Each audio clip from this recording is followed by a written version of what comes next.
Hey guys, what's going on? Today I'm going to be going through CryptoPunks. We had some really big sales recently, and I haven't done a video for so long. This feels so weird, but I'm going to start getting into the groove of putting out more videos on. Especially now, I feel like the NFT market has really matured a lot more over the last few months. I don't know why. I feel like a lot of momentum has started to build, and there's a lot of collaborating going on. A lot of projects are coming into their alpha kind of launch stage where you can actually go in and check out the project, and they're improving day by day. So I feel like there's a lot more kind of content on Twitter and in general. And now sales aren't really hype. It's more about the utility, which is exciting to see. So in this video, I'll be going through a couple of sales that's happened recently with CryptoPunks. Also the fact that CryptoPunks is like smashing it on the charts, which I honestly thought would never happen. But here we are today at 412 Ethereum volume, kind of smashing everything underneath it. And it's not because of a pre-sale. Normally you see projects go up and down based on, they're coming close to launch, or there's a pre-sale happening and you'll see them spike up and they'll go back down. But there's no pre-sale for CryptoPunks at all. Like these guys have been around for like the longest in the history of the NFT space. So first of all, why the hell are people buying these digital pixelated art looking things, right? There's 24, I believe they're 24 by 24 pixels. Where are we? Oops. Anyway, we'll kind of find that later on. But let me explain to you why they're kind of valuable. And first of all, disclaimer, I own zero CryptoPunks. I have none. Second of all, I'm sorry for being in a robe, but it's really cold in Australia and I can't find my jumper. So yeah, we have here CryptoPunks that has been around from the start. These guys are pre-CryptoKitties. And honestly, if you look at the description, and when I got into the NFT space, it was quite early. It was like early 2018. It was like Jan, Feb. I knew about CryptoKitties and CryptoPunks before that, but in terms of me investing, it was only after, Jan-ish 2018 when I started to be like, well, what's going on here? But when I first came across CryptoPunks, I was like, yeah, no, I'm not going to buy none of these. I don't know what they are. I don't really care about them. I'm going to move on. But now, 2.5 years later, I understand the NFT market a little bit more, and I understand that projects that have a unique story, a lot of people invest in crypto collectibles more because they're a collectible, less because they're a utility, because there's utility behind it, more because, there's scarcity behind them. And with collectibles, there comes a story. So with CryptoPunks, they actually were the first page on the first chapter of this whole NFT story. So how they kind of began, and there's really, really good, I'm going to point you guys to non-fungibles. I always forget how to pronounce these guys. So these guys did a podcast interviewing, I believe it was Matt, interviewing, there is one about the punk. Here we go. So John, sorry. So this is one interviewing John, and this podcast really led me to understand CryptoPunks a little bit more. So I do encourage everyone to listen to this, because it was the origin story of how the hell it all began, where it all started from, and how they came to what they are now. So it was kind of like an experiment of playing around with Ethereum and having some sort of a project that randomizes features and is kind of recorded on Ethereum, right? And this is kind of before the NFT 721 standard, yeah, ERC 721 standard, I believe. So these guys kind of set the precedence to build on. So CryptoKitties and all that came after CryptoPunks. So if you look at the thing at the start here, 10,000 unique collectible characters with proof of ownership stored on the Ethereum blockchain, the project that inspired the modern crypto art movement, featured in Mashable, blah, blah, blah, blah, blah. The first non-fungible token and inspired for the Ethereum ERC 721 standard that powers most digital art and collectibles. So right now, digital land, Decentraland land, CryptoKitties, basically everything you see as a crypto collectible is stored as an ERC 721 standard, especially those are built on Ethereum. Of course, there's stuff built on Engine and other projects, but I think even Engine's ERC 1155 or something. But there's other projects that, use other blockchains, but as far as NFTs in the Ethereum space, most of them are ERC 721 standard. So these guys are actually pre that, because these guys started off the ERC 721 movement, right? So in terms of being special and why people are collecting them is because, one, there's only 10,000 of them ever to be released. And the story behind how they were released is actually really, really intriguing, is because these guys just made it, and I think they posted around to some forums and stuff, and they were like, that you can claim these things for free. And no one really took a bite because no one really knew what crypto collectibles were.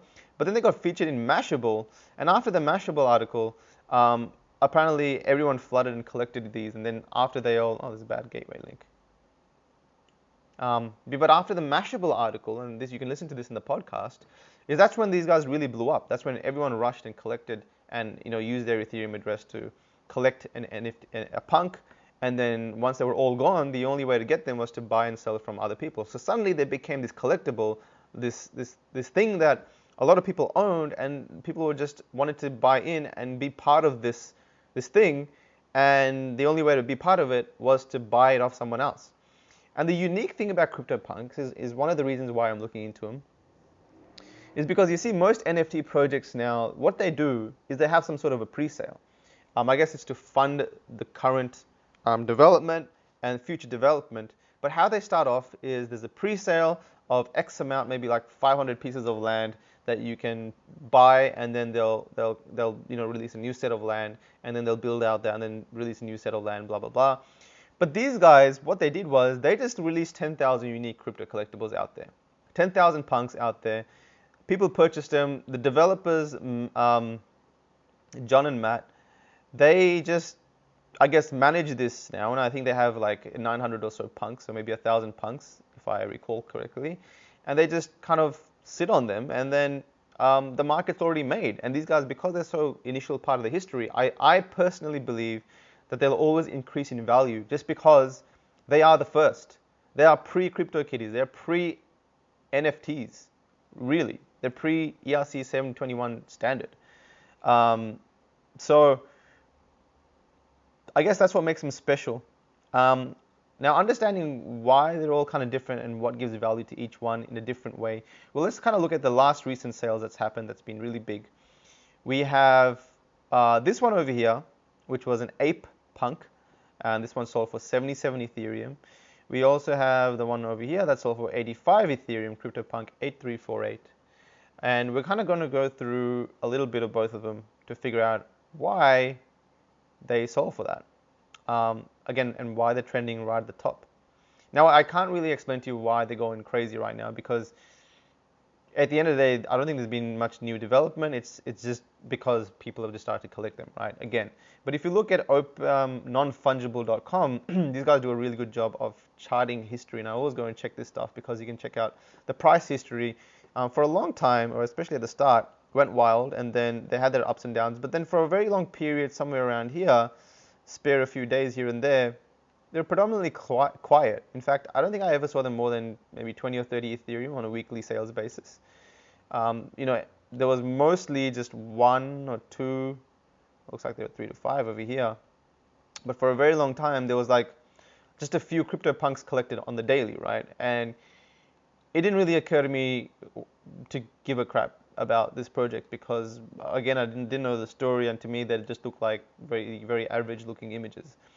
But now things have picked up, and as the NFT scene develops, and as the NFT story, is in 3 years now, people are building all sorts of things, all sorts of projects. People look into the original stuff, like what started this whole thing. So I think CryptoPunks are getting a little bit more attention, especially now, like when sales happen. And you can look here this is the second page of 100 rows, and you can see that 12 days ago, 10 days ago, you could have picked up these punks at the cheapest for about 0.6, 0.5 Ethereum. In fact, I remember, I think a year ago, you could pick them up for 0.2, 0.3 Ethereum. But they've been growing in value, and I think the cheapest one now is like 0.8 Ethereum, if you check up the sales. So yeah, 0.8 Ethereum. But anyway, let's kind of check out why there's value in these, and why they're even worth, like what individual punks are valued at and why they are valued as such. So you can see like they all have different traits, and some of them have many traits. I think the max traits you can get is 7, I think. And I think there's only one punk that has all 7 traits, and that is, oh, actually, wait, I think there's 8 and 9 traits. But all I know is there's one punk that has 7 traits, and that's this punk right here, which is what makes it special. As we kind of open it up, we will see there is 1, 2, 3, 4, 5, 6, 7. So 7 different accessories and 7 different unique kind of traits to this CryptoPunk, and it's only one, the only punk that has the 7. So out of 10,000 punks, there's one punk that has 7 traits, and that's this one. And I guess, again, with this thing, it's all about scarcity. With CryptoPunks, I don't think there's much utility to these apart from just displaying the fact that you have a CryptoPunk. But for the most part of it, it seems to be all about scarcity. You can check out the different attributes and how many of punks there are with these particular attributes. So you can see buck teeth, 78, only 78 out of 10,000 punks have this. Earrings, 2,500 punks have this. So if you have a punk with an earring, not really that rare. There's 6,000 male punks, which means there's, I think, 4,000 female punks. I don't know if zombie punks are considered have gender on them. But the cool thing about this is you can actually see the price valuation growth of some of these punks. So if I click on this, I think so this is the punk with the 7 traits, and then there was also this ape punk 2386, which I think I just opened up here. Yeah, so this ape punk that sold for almost the same, yeah, 15,000 USD, 77 Ethereum. And the reason why, again, there's only 24 ape punks in the whole project, and you click on the ape punks and you can see that there is the 24 more recent sales, and you can check the price growth of these, right? So 2 years ago, 2 Ethereum, 1 Ethereum, 8 Ethereum. Looks like, you know, having an ape punk is pretty cool. I mean, you're one of 24 of these CryptoPunks story, right? You're one of 24 owners of an ape punk. There's only 24 of them. So as time went on, 2 years ago, blah blah blah, we went from a couple of Ethereum, 1 Ethereum, to 5 to 10. I don't know what the hell happened over here. 3.5, 2.5. I think people kind of, I think maybe stuff died down there. What's 0.2 Ethereum? Geez. 3, and then recently 37 Ethereum 4 months ago, 30 Ethereum 25 days ago, and then 77 Ethereum. And I think, again, it's a lot about the scarcity. Because if you check out a lot of other punks, and you kind of check out, like, if you go down here, if you go down here, and maybe we'll check out, so this punk over here, it's got a beanie, and it's a zombie punk, right? It's green. There's only 88 zombie punks, and there's only 44 beanie punks, punks with beanies. So if you click on the beanie accessory and you look at the price growth of these 24 recent sales, you got 0.2, 0.2, 1, 0.5, 1, 1.5, 2.5, 5, 6, 10, 15, 60 Ethereum. So again, goes to show you why the scarcity is really what's pushing the sales. 44 punks that have this beanie, but this one has a beanie and it's zombie. So I mean, I think that's the only zombie punk with a beanie, or maybe one of like a few. Let's check it out. So 88 punks found. So you got one with a beanie. Yeah, there's only one zombie punk with a beanie, and that's this one. So again, scarcity. There's only one in the whole project that has this set of attributes. In fact, they all have a unique set of attributes, but this one has like 2 really rare sets of attributes. So again, like, that's what's kind of giving these value. Now, I am wary of things that suddenly go hype and then die down after a few months, because that's what happens to all NFT projects. They kind of blow up, and then they have their couple of months of fame where people buy them, and then shit's gone crazy, and then everyone's jumping into them because they're seeing high sales. But the question to me is that sustainable? So for me, CryptoPunks for me is, I'm observing, I'm seeing it being a big part of the history and seeing it grow in value. I'm also kind of just watching, I guess, the ecosystem develop as the NFT space grows. I'm seeing if people still give value to CryptoPunks. At the end of the day, not every single person has to care about CryptoPunks for it to grow in value. As long as the OGs kind of remember, and that sort of a collective community exists, then it'll have value. But again, for me, it's a lot about watching. I'm not going to jump in anytime soon. I think when, you guys know I'm a pretty big Decentraland investor.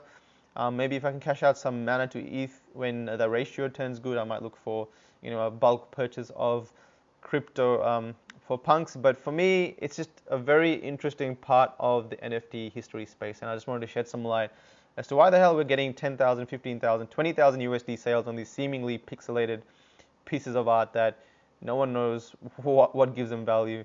Hopefully this sheds some light. If you want to get in touch, let me know. If I should be covering any other projects, let me know. But yeah, that's it for this.